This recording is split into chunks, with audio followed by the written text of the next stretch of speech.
But it takes a lot to set all of this up. Mm-hmm. And I'm sorry that you didn't get your coffee. It's okay. You will have to immediately go. There will be coffee after the show, and I will bring you some coffee because I stressed this one out a little bit this morning, and I really don't like doing that. So it's okay. I owe her a It's all right. snack. I feel like what we're going to be doing today is going to be... it'll be super chill. It'll be great. Super chill. So Sue is in Denmark right now, and she is... Let me just see here. See if anybody has some comments. So she's actually frolicking around the country of Denmark right now. So I'm jealous because I've seen pictures of her like in front of a yarn shop. Uh-huh. I bet she's been riding bikes. I haven't heard that one yet, but she sent me a picture next to an owl. So I don't know if she'll post that. If she doesn't, cool. I will. Anyway, so as our guest today, Liz, our coworker here, she is a yarn dyer and many other things. And so we are going to be dyeing some sock blanks today. So Liz is also going to be handling our kids camp this year. So the June one, we only have one spot left, and then we have July is open.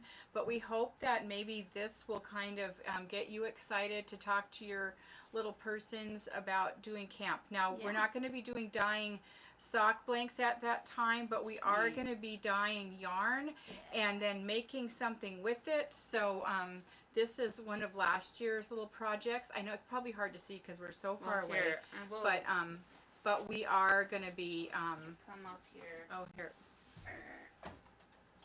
Magic. All right. Okay. So we start with, this is the very lovely Ultra Alpaca Chunky. Okay. So it's a half alpaca, half wool blend. And I do like using the chunky yarn with kids. The folks at the Waldorf school who teach knitting in their curriculum say that this is the best size yarn to start kids on. So we dye it with food dye. Everything we do in kids camp is food grade, so we don't mess around with any chemicals that might get a little nasty, although mostly dye chemicals don't. And then this is one of the projects we can make a little bunny like this. We have a really good time. So we do knitting, we've done some crochet. Yep, I have a couple kids that want to do that. We do the loopy pot holders, so everyone gets to keep a pot holder loom and some knitting needles, and we have a good time. We may do some sewing. It depends. This year. So it's going to be every day, Monday through Friday this time, and the hours are. Is it noon to 4? I thought it was 1 to 4. Okay, 1 to 4. We'll check, but it's on the. It should be 3 hours. We did 4 hours last year, and it was a little too much for the kids and a little too much for the instructor too. So, but I have a really good time with it. I work with kids I'm a court appointed special advocate in my other parts of my life. That's outside of CASA, yeah. So I do work with kids quite a bit. I have a great time doing it. It's really fun. Sort of like a big kid and then little kids is kind of how that works. It's really fun. And I'm sorry if I didn't say right away, but I'm Linda, and normally it's Linda and Sue from the Yarn Bar, but today it's Linda and Liz. It's the double L's. Yeah. Well, let's get right into it so everybody can have fun. Yeah. I don't have any idea what she's going to make me do. I didn't bring an apron, so I hope all is good.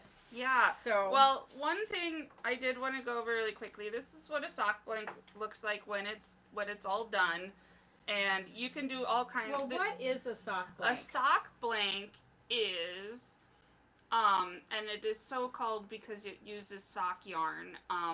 It is a piece of yarn, and this is like a full skein's worth. So my skeins are 115 grams because they're 4-ounce American skeins. Okay. So it's a full skein's worth of yarn that has been knitted up like this, and then you put the dye on it. But let's say you got the yarn, and then you must have split it into two. I actually work off of the inside and big outside? factory combs when I okay. make these. But you could do it that way if you wanted to make one by hand. And you have a knitting machine. And I own a knitting machine like from the infomercials in the 80s where you sit there and go like that. I remember infomercials for knitting machines. And you know, I feel like this is how a lot of people make gradient yarns. It's a great way to make gradient yarn. I don't know any other way that you could do it. Great way to, there are some other ways you can do it. This is probably the easiest way. This is a great way to do a self-striping yarn if you want to experiment with that. One of the things I really love about the sock blank is that yes, there are some techniques you can kind of only do with a sock blank, but it's a really versatile tool to try out all kinds of yarn dyeing techniques that are really fun. Well, I've seen some really fun sock blanks like up on the interweb where they actually paint like a landscape or like a little portrait of a little bunny or like that. So it's really cute. So really you don't have any idea of how it might turn out, and I really don't know any idea how this will turn out either. It might be a little stripey. This one is probably going to be kind of space dyed. Oh, okay. Maybe some stripes. I don't know. This one it was a little bit of a tie-dye thing. I actually folded it up into triangles. But one thing that also people wonder about is how you start a sock blank. And this is a 2-strand sock blank, and so there's a how can you tell what end is the right end? Well, on my blanks, I have tucked the bottom end in. Okay. So there is only one end. Oh, okay. And it has 2 yarns, and I'm gonna undo this one a little bit just so you can see it. And I just take a darning needle like this. And so what I've done, these very top stitches here, which will be hard to see, but anyone in the shop can help you start a sock blank. I unpick these, and then these are these are live stitches here. So you would want to unravel into 2 balls, probably. Or if you're making something where you're not worried about the yarn being wrinkly, and particularly if you're working on a pretty small needle, because this blank is made as though it's on like a size 7 or size 8 needle. So if you're knitting socks, you can actually cast on 2 socks right off the blank. Oh, yeah, you don't have to unravel them into a ball at all. But I did have a fun idea while you were chatting. Yeah. If you did undo them, it'd be fun to, if you were knitting them together, to knit one from the beginning and one from the end. That would be fun. That would be fun. And that definitely, you would have to undo the whole ball to be able to do that. Right. I remember from one vendor, their gradients were really curly, so I knew that's probably how they did it. Yeah. So yeah, these are really, really fun and kind of one of a kind, and I really enjoy. And we sort of talked about, and hopefully we're going to do that this summer, is have a big person class doing these. Yes, we will. It's honestly, it's my schedule. It's finding the days in the year to do it. So hopefully you'll find one day in the whole year that you can do that. It's okay. We so just need now to schedule it. That's kind what of we discussed what they are. So how do we do it? How do we do it? What is our plan? What I have done at home ahead of time with the movie magic is movie magic. Movie magic. I don't think this is going to be edited like movie magic. No, but that's okay. This is where you have like a casserole already done in the oven. Right. So we are going to do a little bit of protective equipment. So these are just nitrile gloves. I think I got these at Harbor Freight. So, I don't particularly... Thank you for getting size small. Yeah. I can't tell you how many times I've had to work with like ginormous gloves. And I'm going to go ahead and put my lab coat on, and so hopefully I will do... And hopefully I won't need one. Messy stuff here.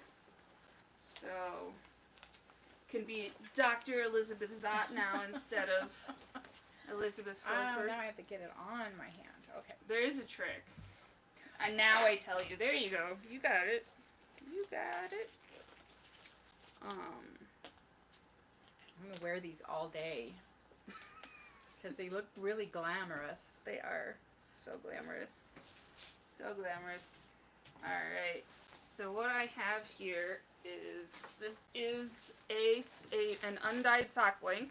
It's pretty squishy. It's pretty squishy, and what I did this morning with it was I soaked it in fairly hot water. Didn't squish it.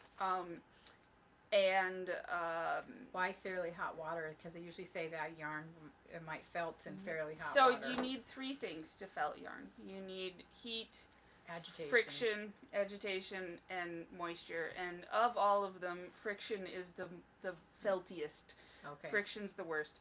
This is superwash yarn, and I've worked with it a fair bit. Okay, so it's not what we are using for this. No, Okay. That All stuff right. will felt. Right. Yeah, this Right. stuff will felt. So what I'm gonna do, I'm gonna put my gloves on. Do we need like a tray or something? I think. Well, you've got your little tub. Yeah, I've got my dish pan, and I think what we will do is.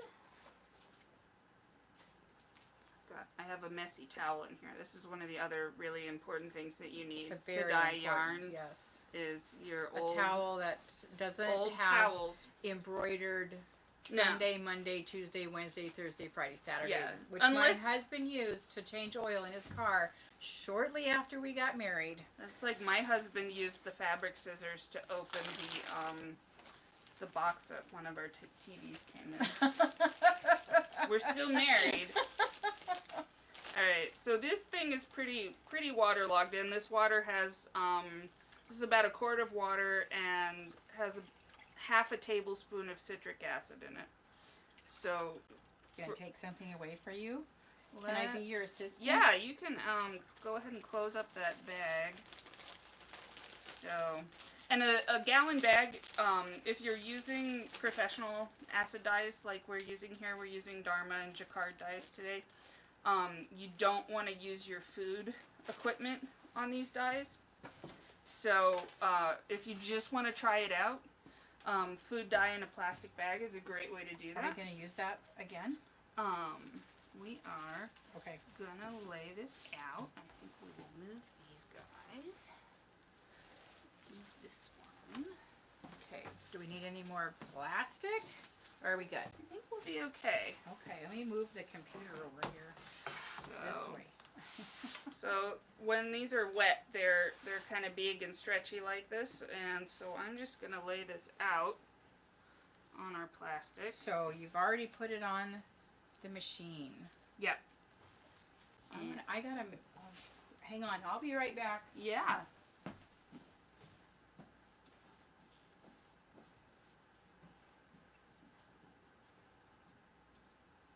And today, what I've got are some black light UV sensitive yarn dyes. So what that means is it's a glow in the dark. These will glow in the dark. And I don't, maybe next week.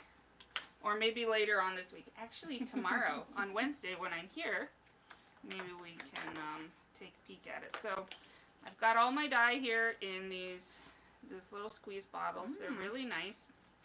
You can use whatever old or Dollar Tree measuring cups you have. And then I have some really inexpensive, like, kids' paint brushes. And these are just little pipettes. Yep. And some plain water, too. So I like to start, and then we have actually kind of a whole rainbow. I have a red, magenta, purple.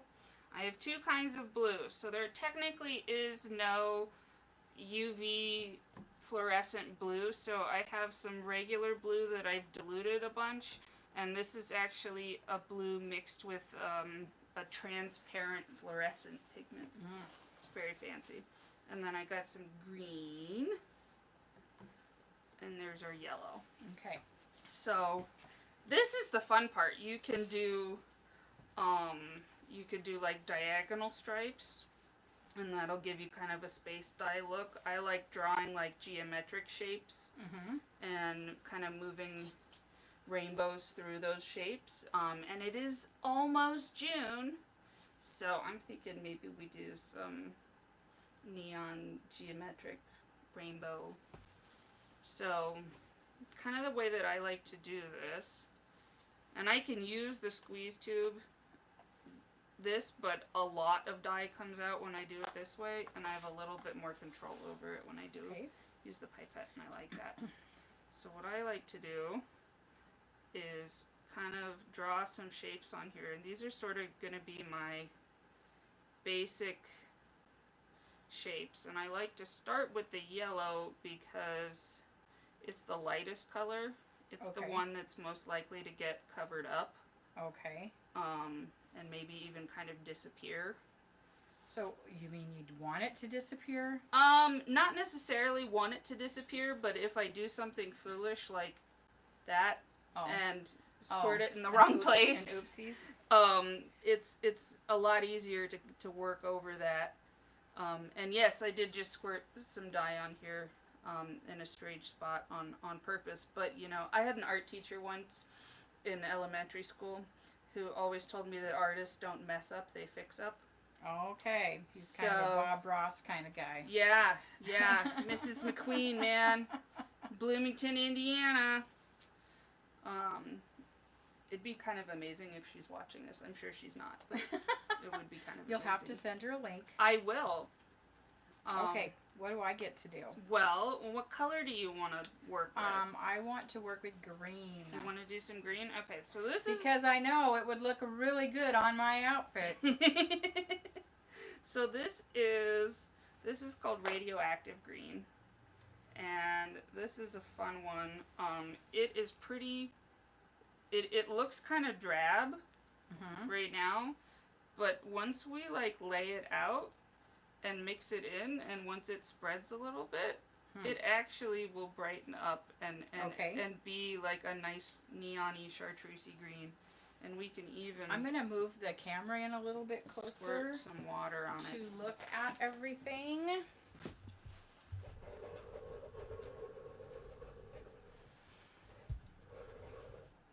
Get a...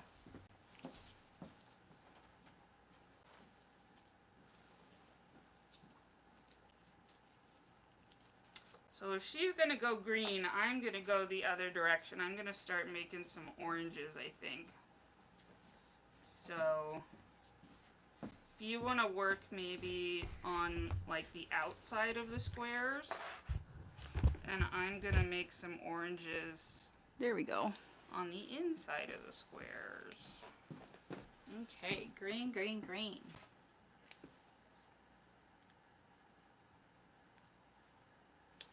And this is really the sit and play and have fun part. It's pretty, you know, you can be systematic about it, and there is value in that. But I really enjoy the let's just play around and see what happens part too.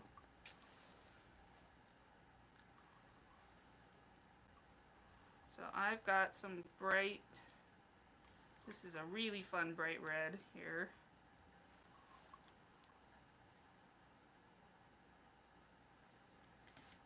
Okay.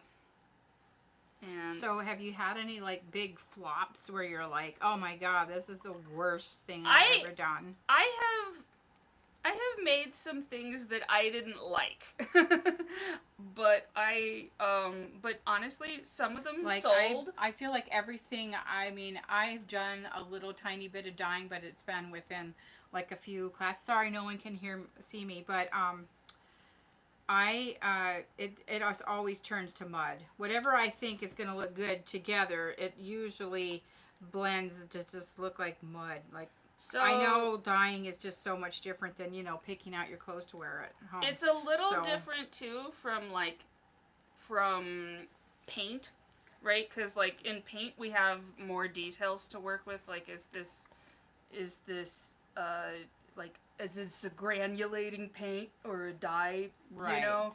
Yeah. And what I will say is that if you keep colors next to each other that mix like nicely, well, so like keep your red next to your yellow. Don't put it on the green. that kind of can help. But also, I almost exclusively work with single pigment dyes. I rarely work with dyes that are pre-mixed colors. Uh-huh. And so a couple of these are pre-mixed. My like the orange and the purple happen to be pre-mixed, but like for the most part, I'm working with. Okay, so now if I worked with blue, Mm-hmm. that'd be good for me to do outside. I would put some blue okay, in. I'm gonna give this back to you. Yeah, and I would go. So the neon blue is gonna be really pale, and this will be a little darker. So I would start with the light one, and then I can work just from this. You can work right from that little bottle. You may want me to pull that top off, though, because it can.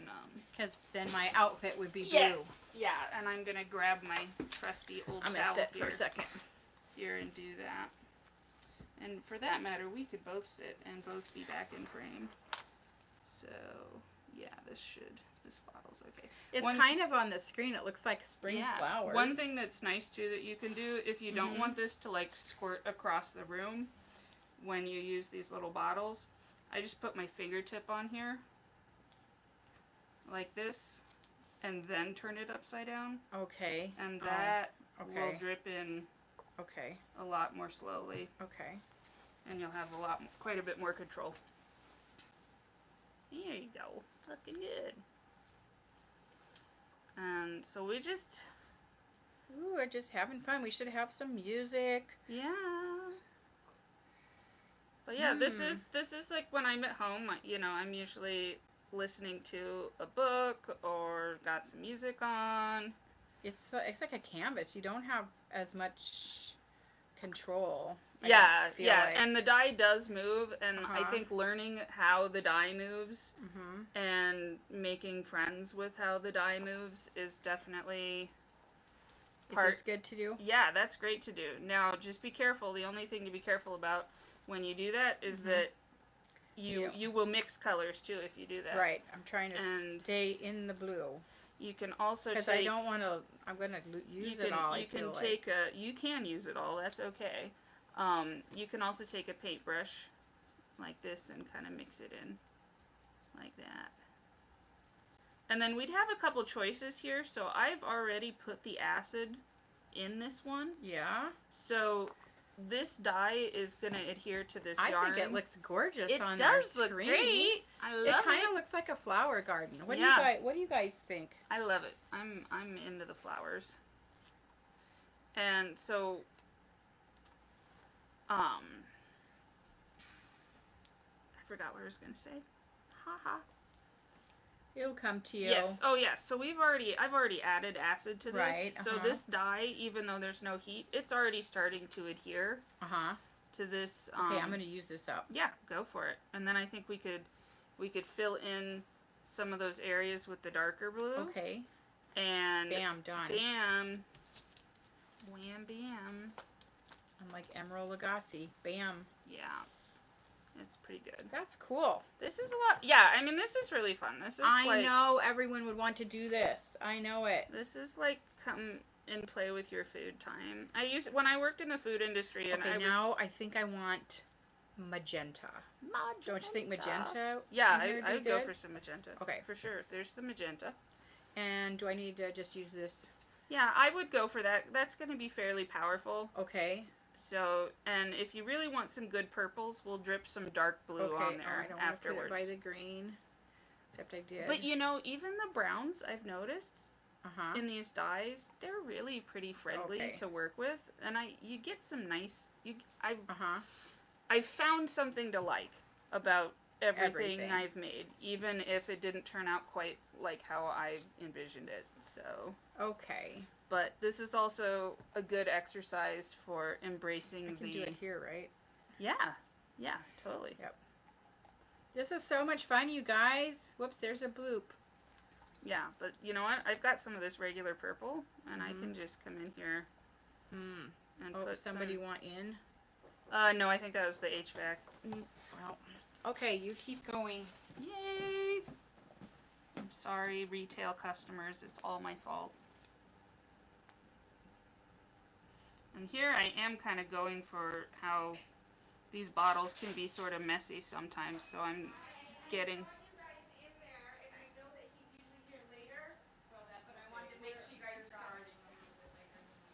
Oh, are you? Okay. You're okay? Yep. Okay. There you go. All right. Have a great day. Yeah. Oh, it was our wonderful letter carrier. I love our letter carriers. We have wonderful letter carriers. Got my collar all popped. I'm really not that cool. Gotta fix it. So I added some purple in. Okay. I'm really All right. liking this. This Okay. is kind of fun and wild. So, just for expediency's sake, Mm-hmm. pretend we're done. Yeah. And what are we going to do with this now? So now we have to heat it to fix the dye on here. Okay. Okay. And there's a few different ways you could do that. We could let it sit for several hours because there is acid in here. Right. So over time, the dye will blend a little bit. We might get probably some breaking. we are not because the Yeah, shop's going I to be could take it open, home. So yeah. When I do this at home, I have big pieces of plastic wrap and I actually fold them up like Subway sandwich style, and then I steam them in a steamer basically. Okay. You can use a microwave. Is that something that you could do after we stop the video, and then we could have? Yeah. I could still kind of video you doing it. Sure. Okay. We could set all that right. up. All right. Yeah. Let's do that. Yeah. And yeah, that'd be a great little Instagram post later on in the week. Would. I think. Yeah. So yeah, and then the other question here too, right now, is that we've still got some white yarn here. Right. And there's always kind of a decision. Do you want to have some white yarn spots, or do you want to get color? I everywhere? like little white. I like some white. I feel, to me personally, I like having some white because it's a kind of a reminder of what your canvas looked like before you start. I don't know, that's just... Yeah. My husband doesn't like white stuff left on his canvas, so... I usually don't either. I mean, but I guess it depends on the artwork. It depends on the artwork. It depends on what you're excited about. Right. I think... So I've got some of this darker blue, and I'm going to come in here on the edges and put a little bit of this in here. We'll get some fun greens here where we... There, I think I'm done. Mix this in. I'll give you that. Yeah. Okay, so I think that we are going to continue this process off the YouTube camera, but I will continue to video what we do, and we can post that later. So I am really excited that we got to do this. Yeah. I want you to think about kids camp for your kids. We just put a couple of new classes up too. We have a S'Mores Amigurumi. I don't want to touch it right now, but I think that sounds adorable. I know. It's like, it's so cute.